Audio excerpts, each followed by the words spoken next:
All right, welcome back to the Golf Pit, the place where everybody gets better. Today I have a fantastic drill for you.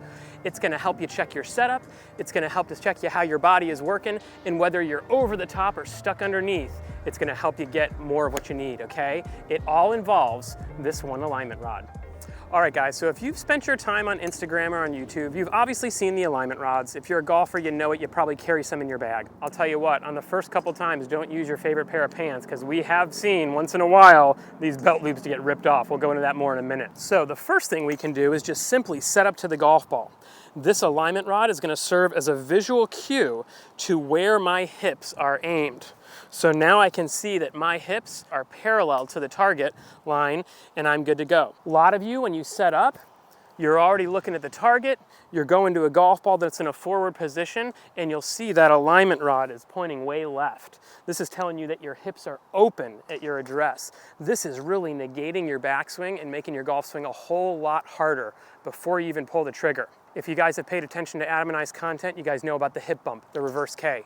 Watch it, I'm gonna show you. Boom, we're gonna create a nice setup where my lower body stays forward and my upper body stays back as I turn. Now, the hip bump is really important, and I'll tell you one of the number one things I see happen to our players when they first learn it. They get in there, they go to bump their hips, and inevitably, 7 out of 10 bump them like that. They bump their left hip forward 1 inch, but then what happened?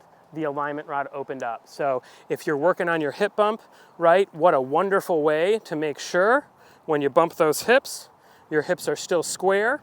That's why we talk about going maybe 1 inch forward with the left hip and then maybe just a 1/2 inch back with the right side of my body. Again, this is just to negate the big tendency of people when they bump their hips forward, they also open them. We don't want that. The sequence of the backswing is one where the club, hands and arms start to travel and then the hips get pulled open, okay? So what you'll see and what we work on with a lot of our players, no matter the level, is people start opening their hips way too early. They've now opened up almost 45 degrees and their hands aren't even chest high. This only leaves one thing to do to the rest of the swing. Either get stuck and keep their hands low or lift their arms to the top and create the disconnection, okay? So you can practice your takeaway. You can practice getting the club in motion for what I call about the first third of the golf swing without your lower body moving. Again, I'm using this as a visual aid. Now it can move a couple degrees, right? No problem. But what we want to stay away from is this one, where the lower body turns more than 20 degrees before my hands are even chest high, okay? So that's a wonderful one that can really help you get your sequence of your backswing. You do your set goes, boom. You'll often hear us talk about set goes with no lower body. There it is, turn it, give it a rip. All right guys, so we got solutions for our setup. We got solutions for the sequence of our backswing. Now we'll talk about how much and how your hips are turning. You can monitor that with this rod as well. So what we know about the golf swing is the hips should roughly turn for the best players in the world about 45 to 55 degrees, okay?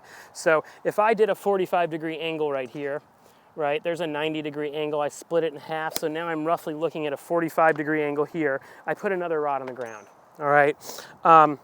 Now, 2 things will happen for a player. One, either they don't get there to 45 degrees and they need to work on turning more, or number 2, they over-rotate their lower body. A lot of times this trail leg straightens and the hips really get open way more than 45 degrees, okay? So let's go with the first one. If you're sitting there, you put this rod in there, you put that club down, and you go to the top of your swing and you see an X here, and the rods aren't matching up, you know you need more hip turn, okay? Very simply enough, we talk about the right pocket going behind us. As my left arm pushes the club away, now my right pocket will go behind me as my knee stays flexed. Let's see what happens. My right pocket, left shoulder is gonna push away. My right pocket goes behind me, and there it is. I got some parallel lines. Got a knee flexed. I've got now 45 degrees of hip turn. If you are somebody who puts this rod in your belt, we got our 45-degree marker down, and you go to the top of your swing and you see something very different. Now you're over-rotating your hips. When you have a hip turn that's going way too much, what happens is it creates slack in the body, right? We want some tension to be created. There was once a study done by Jim McLean called the X factor, right? This measured how much the shoulders turned against the hips, what the difference was. Now, the players who hit it the longest and create the most speed create the biggest, what they call X factor, the difference between the hips and the shoulder turn, okay? So if the hips are turning 85 degrees and the shoulders are turning 110, we've got a very small X factor there where we don't have a lot of power.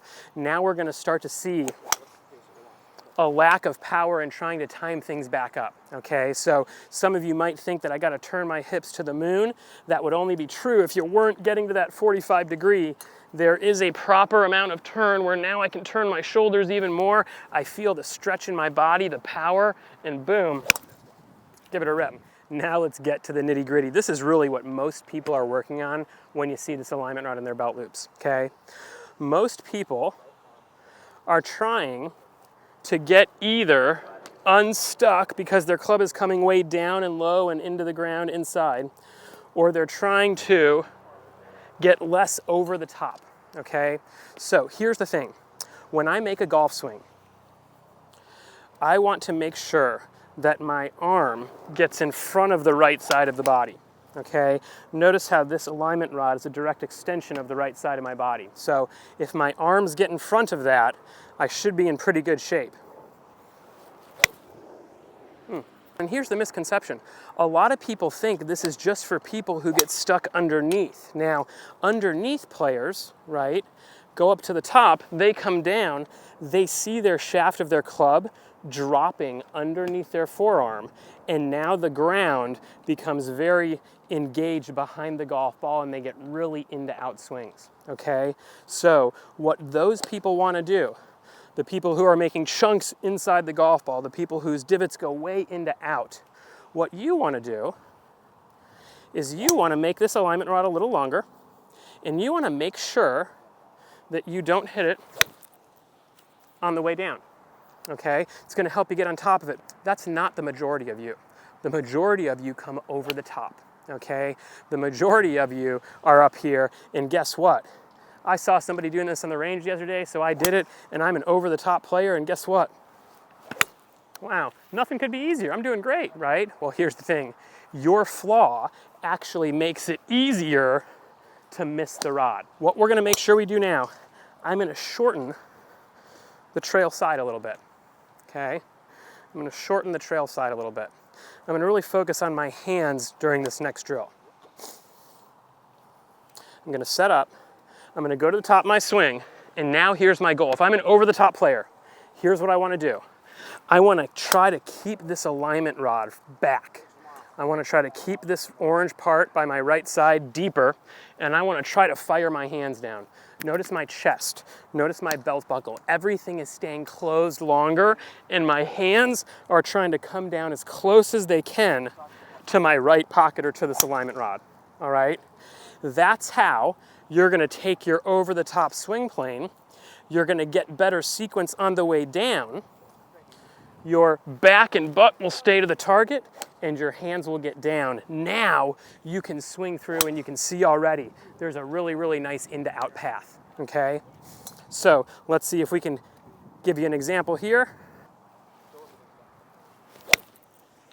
Boom, and if you look at that one versus some of the other ones, I'm naturally a little bit of a steeper player, right? That ball starts much further right than I'm used to, which I love to see as I'm working on getting it inside the golf ball. So it's not only for those of you that get stuck, it's not only to just miss the rod, I'm actually trying to, from the top of my swing, keep my right pocket back, maintain the space, and jam the hands down. Now, if you're doing this and just start chunking it way behind the golf ball, all it means is you haven't got the pressure in your left foot.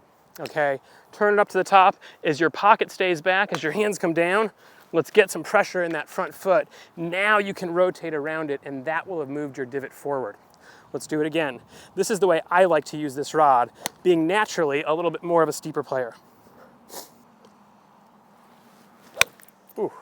You could do the pump drill here, and boom, keep it back, pump it down, Get it as close as you can. Oh, best start line, best contact of the day right there. Last piece that we can use this for, how are our hips working through the golf ball? How is our rotation, okay? Now, technically, the hips at impact should be about 30 or 40 degrees open to the target, okay? A lot of you, because of a poor backswing, don't have the chance to rotate and have to use their arms and hands to swing the club. They stand up, they stall out. You don't turn the corner, okay? So now if you have this rod in here and you're somebody who sees yourself just kind of stall and stand up at the golf ball, what you can do, you can take this yellow alignment rod, we can put it in the front, we can go kind of 45 degrees and a little bit less, and then what I'll do is I'll do some impact rehearsals. I'm gonna go ahead and set up, and I'm gonna feel my hips open, and I'm actually gonna get to see now, wow, that rod and that hip opens up. What this feels like is your left pocket going down and behind you. Down and behind you. So a lot of you have seen Matt Wolf swing. He's got this little quirky move, right? And that swing was actually developed through the impact drill, right? He would get in here, he would work on rotating and opening up through the golf ball. So he would get in here, he would feel the hips open with his chest square, and then he would return to that place, right? So this is gonna give you the awareness of making sure your hips are opening up and you're rotating around the lead leg. The other way you could do it with this one, you could just stick an alignment rod in the ground here, and you could make sure you could extend the trail side a little bit and make sure that you're hitting that baby as you go through, right? Get up there, boom. Make sure that your alignment rod hits that yellow rod there. It's gonna help you open up around your lead leg. I'm excited we got a new drill in your tool shed, the alignment rod in the belt loops. And remember, it's a Swiss Army knife drill, we call it. There's many ways you could use it. The setup, the sequence of the backswing, how the hips are turning, the downswing, right? And then your rotation through the golf ball. So give one of these drills a try. Make sure you know you can use this many different ways. I hope you enjoyed the video. Please like, comment, and subscribe. We'll see you next time.